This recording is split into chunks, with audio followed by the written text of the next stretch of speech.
Good evening, ladies and gentlemen, and welcome to the 7 o'clock main news. In tonight's headlines, the National Assembly holds an ordinary session discussing means to diversify the national income. The National Assembly candidate registration opens for by-election.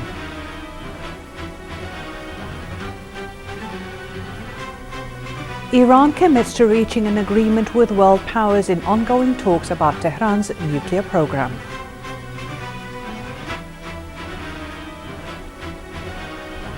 And Thailand's army declares martial law, deploying troops to Bangkok. His Highness the Emir Sheikh Sabah Al Ahmed Al Jaber Al Sabah received this afternoon at Bayan Palace the Ambassador of Guyana to the State of Kuwait, Dr. Muhammad Ali Odin Ismail, on the occasion of the end of his term in office.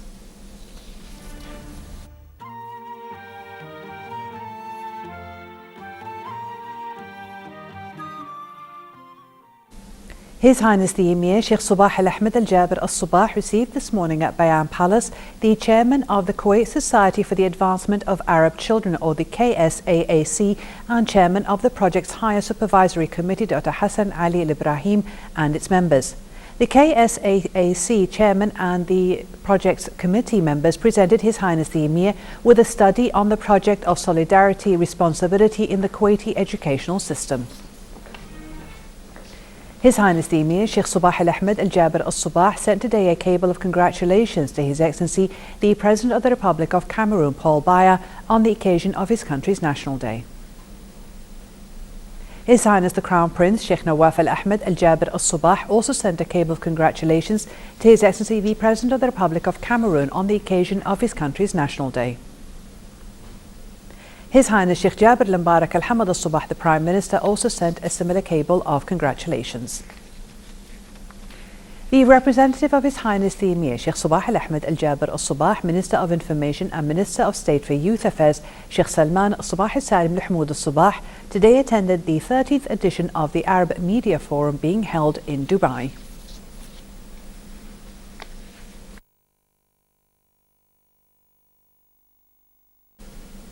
His Royal Highness Prince Andrew the Duke of York received this morning at his residence in Bayan Palace the Minister of Communications and Minister of State for Municipal Affairs, Isa Ahmed Al-Kindari.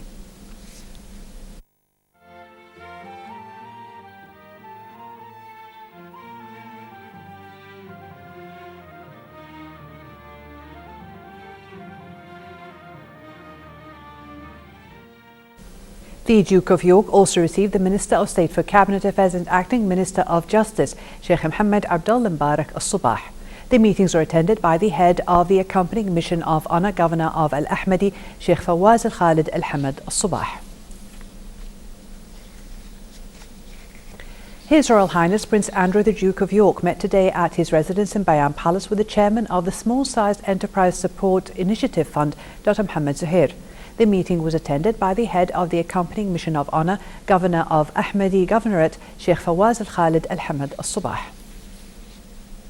His Highness the Crown Prince Sheikh Nawaf Al Ahmed Al Jaber Al Sabah received this morning at Bayan Palace the new Ambassador of India to Kuwait, Sunil Jain, on the occasion of assuming his new post.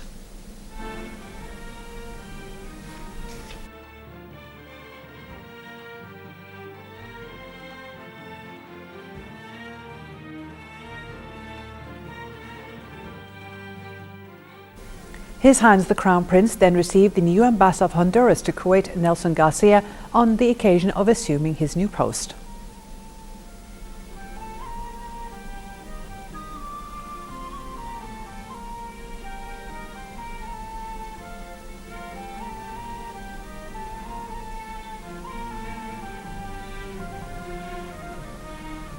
His Highness the Crown Prince also received the new Ambassador of Kyrgyzstan to Kuwait, Jusupbek Sharipov, on the occasion of assuming his new post.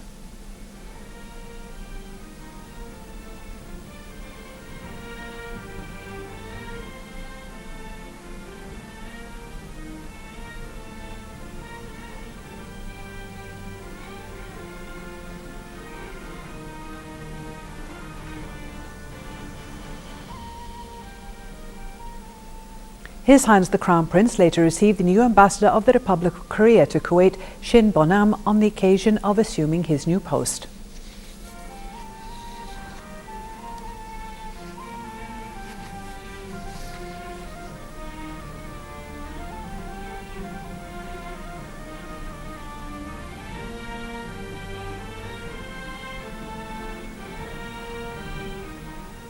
Finally, His Highness the Crown Prince received the new ambassador of Serbia to Kuwait, Vladimir Kurot, on the occasion of assuming his new post. The meetings were attended by the Under-Secretary of His Highness the Crown Prince's Diwan for Protocol and Ceremonies Affairs, Sheikh Mbarak Subah al-Salim Lihmoud al-Subah.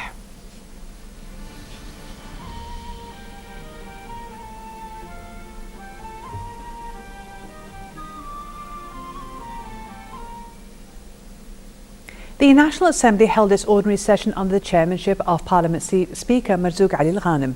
During the session, MPs discussed ways and means of diversifying the sources of the country's national income away from oil and towards investment. Sarah Glubb was at the Parliament building with the details. Held its ordinary session this week, expedited from next week, behind closed doors, where MPs discussed several issues that were tabled on the agenda. Today we discussed the policy of the economics at the State of Kuwait, and we discussed it the Ministry of Finance with the presentation of the team of the government. Well, we have a good presentation, but the presentation is kind of a redundant issues, repeating the same issues from different times, decades, nothing new, and also the investment, the inner investment, and also the outside investment is the same thing, the same policy, the same figures, the same numbers, without having a clear solution of that. And I think this debate is going to be continuing if we don't have a clear cut of this issue, and also we don't have empirical studies and also research to discuss and to solve the obstacles they are facing, from different times and year after year, and it's jeopardizing also the future of the Kuwait. And unfortunately, also it's written in a poor language, and also the figures was not that good. The transparency of that, it's in doubt. That's why we discuss it today. During the session, the Minister of Finance, Anas Al-Saleh, was asked to clarify the government's policy on the national economy and diversifying sources of national income during the government's current financial situation, as well as provide the General Secretariat of the Supreme Council for Planning and Development with the plans aimed at diversifying the sources of income. Minister Al-Saleh affirmed the government's keenness to sustain a decent life for citizens, its commitment to provide all the necessary requirements, and to maintain a reserve for future generations. We've been speaking about all this time is the unstable structural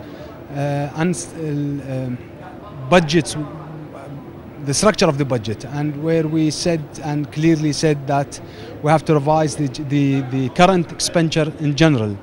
Among that might be revising the subsidies in general, and keeping in mind that there is no intention to minimize it for the medium and low wages or income categories. It's only that it has to go very efficiently to the needed.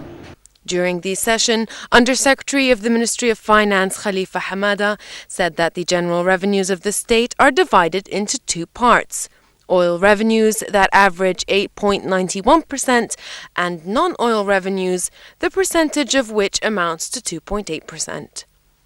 He explained that the oil revenues amounted to 50% of the country's GDP in 2012, while non-oil revenues in the same year did not exceed 4%, indicating that the state has done little to promote non-oil revenues. Moreover, the Under-Secretary of the Ministry of Finance said the public finance cannot afford the increase of salaries and wages, noting that increasing the public treasury's contribution and growing spending on supporting oil industries and alternative technologies represents future challenges. He also said the public treasury cannot afford the huge financial burdens resulting from supporting insurance privileges for workers and clarifying that the contributions made by the Treasury towards social insurances and actuarial deficits for the financial year 2014-2015 is estimated at 3.400 million Kuwaiti dinars. Meanwhile, the National Assembly adopted a draft amendment of the housing law and raised it to the government, with 38 lawmakers voting in favour and 1 abstaining out of a total of 39 MPs attending the session.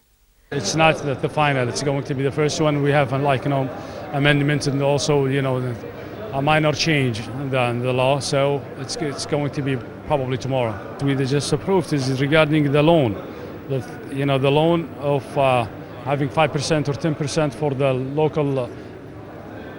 local companies in Kuwait. Head of the Parliament's Financial and Economic Affairs Committee, Faisal Al-Shaya, said the amendment gives local products a 10% advantage in government projects instead of the former 5%. The Parliament also approved the formation of an investigative body that would look into breaches that affected the process of handing out agricultural land in Wafra area. Lawmakers also referred the State Audit Bureau's report on fraud accusations in the construction of the National Olympic Football Stadium to the government. The National Assembly held its ordinary session this week, which was planned for next week, due to the importance of several issues that are tabled on its agenda, namely reforming the financial sector and the national income sources to move away from the traditional oil and petroleum sectors to that of investment. The MPs also tackled housing priorities, as well as other issues. From the National Assembly building, this is Sarah Glubb reporting for English News. The acting Premier and Foreign Minister Sheikh Sabah Khalid Al-Hamad Al-Sabah left the country today, heading to Germany as part of a 3-day tour that will also take him to the Netherlands. The tour comes as Kuwait marks the 50th anniversary of establishing diplomatic relations with the two nations. The Election Affairs Department at the Ministry of Interior has opened candidate registration for the National Assembly by-election, which will continue for 10 days, ending May 29th. The elections will be carried out in the same way as the main polls held for the current Assembly, which was elected in July of 2013. Sarah Glubb was in Shueikh and has this report. The Ministry of Interior has launched the candidate registration process for by-elections to fill the seats that fell vacant after 5 MPs resigned, with the date of the by-election scheduled for June 26th, just 2 days before the start of the holy Muslim fasting month of Ramadan.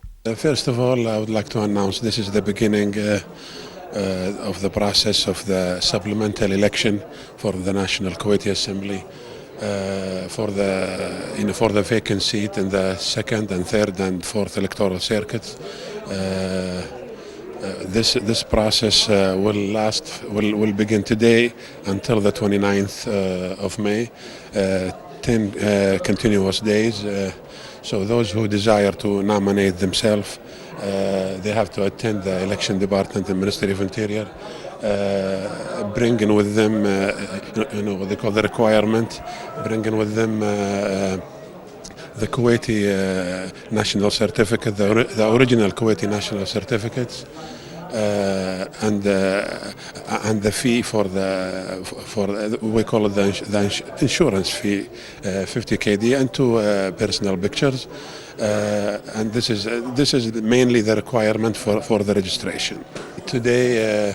We received 14 candidates distributed on the 3 electoral circuits, 13 of them male candidates and 1 female, so the total comes up to 14. On the first day of registration, a total of 14 candidates handed in their nominations, including 3 in the 2nd constituency, 7 in the 3rd constituency and 4 in the 4th constituency. The by-election will be carried out in the 2nd and 3rd constituencies with 2 seats each to fill and 1 seat from the 4th.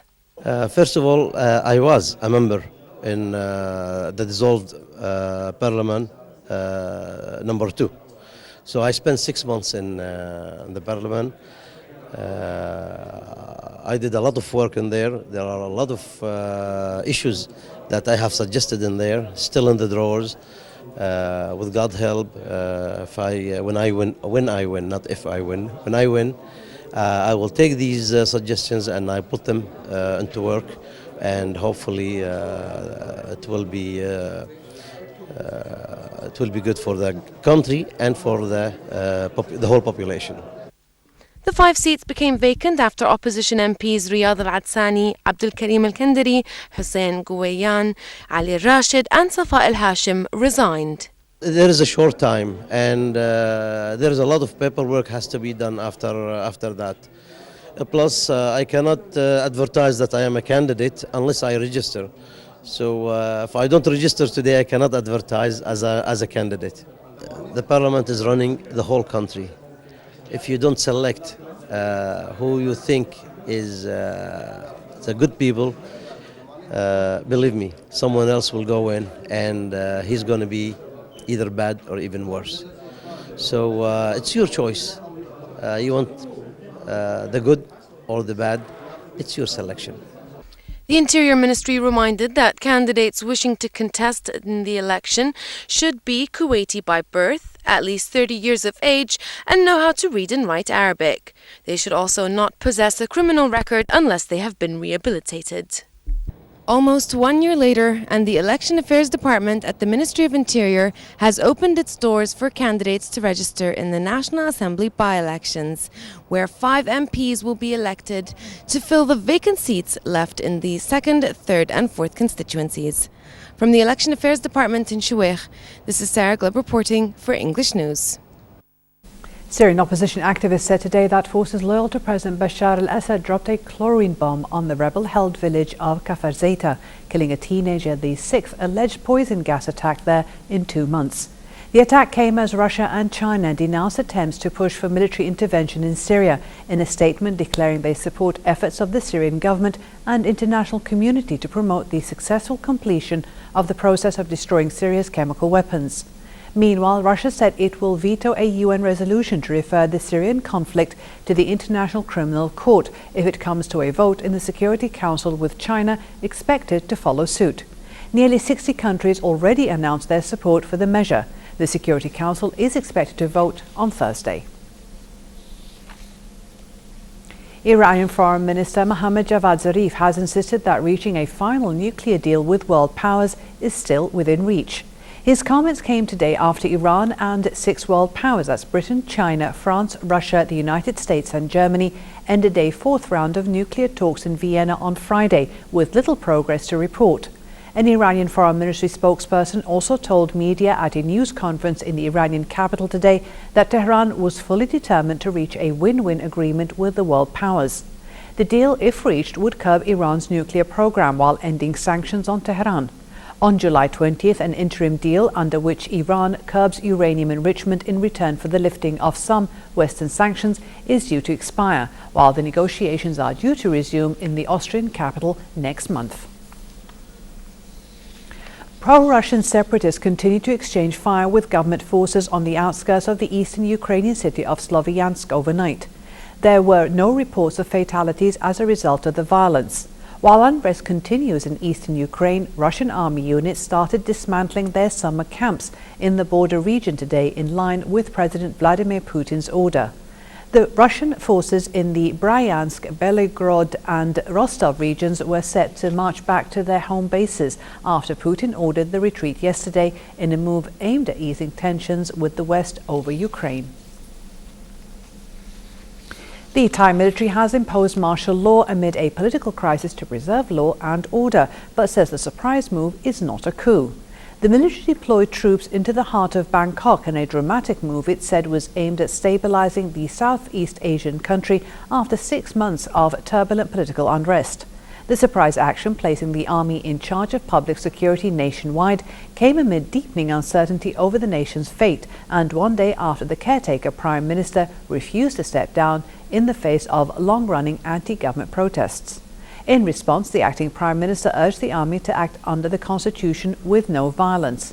The army has told both pro and anti-government protesters not to march anywhere in order to prevent clashes. In a press conference at the Sheraton Hotel, the Central Bank of Kuwait unveiled a new version of the dinar yesterday. The head of the central bank, Dr. Mohammed Al-Hashil, announced that the 29th of June is the date for the beginning of the new banknotes transactions. The currency exchange to the new one will be going through systematic withdrawals and deposits, where deposit of the old currency will take place at all local banks. Here is more on the issue in this report by Salim Al-Kindari.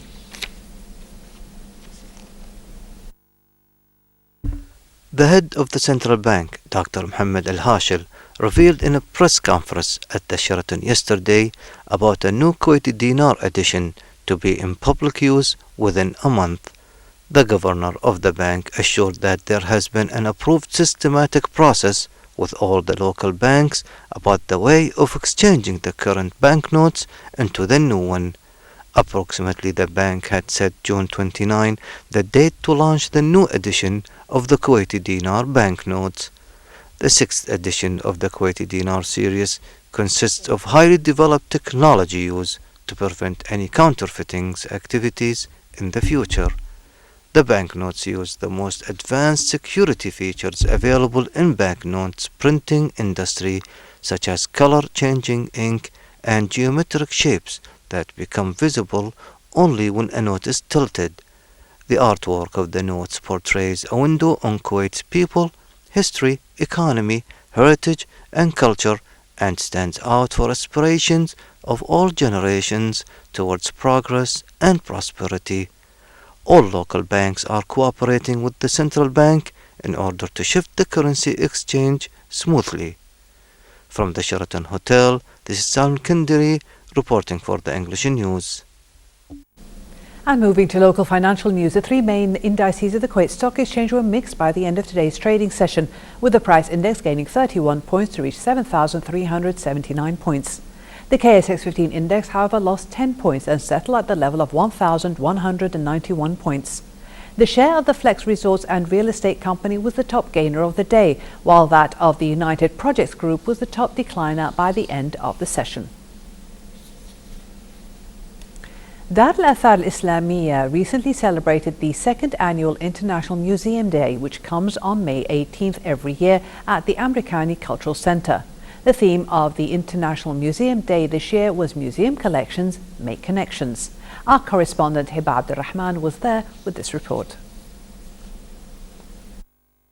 Celebrating the second annual International Museum Day, Dar al-Athar al-Islamiyya, or DAI, wanted to showcase the theme Museum Collections Make Connections by not only connecting with patrons and exhibitions, but also by reaching out to the community by inviting local museums, businesses, and groups to participate.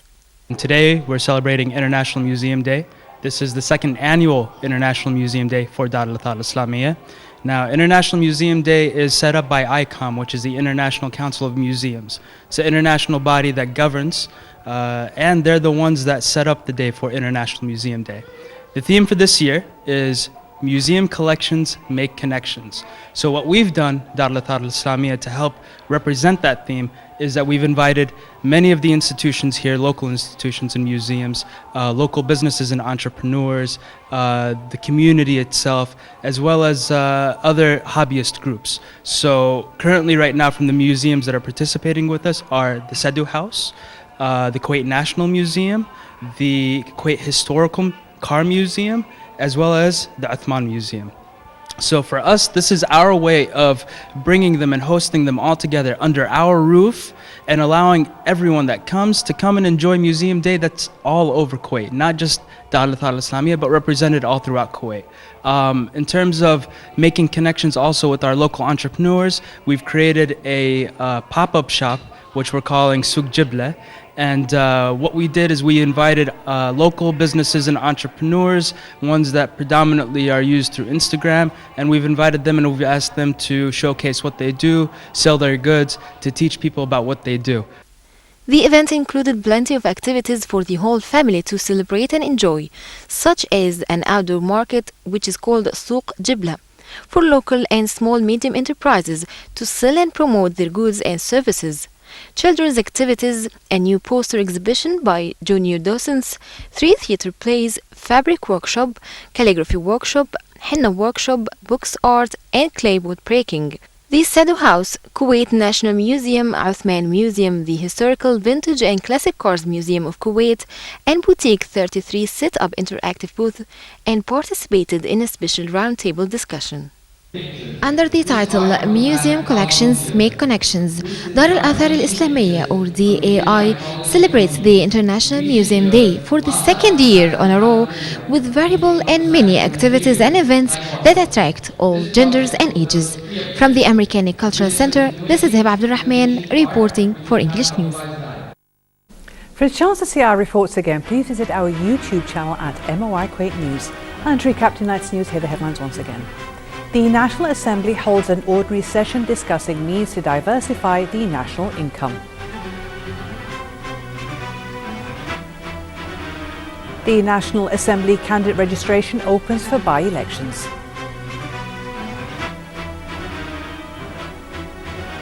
Iran commits to reaching an agreement with world powers in ongoing talks about Tehran's nuclear program.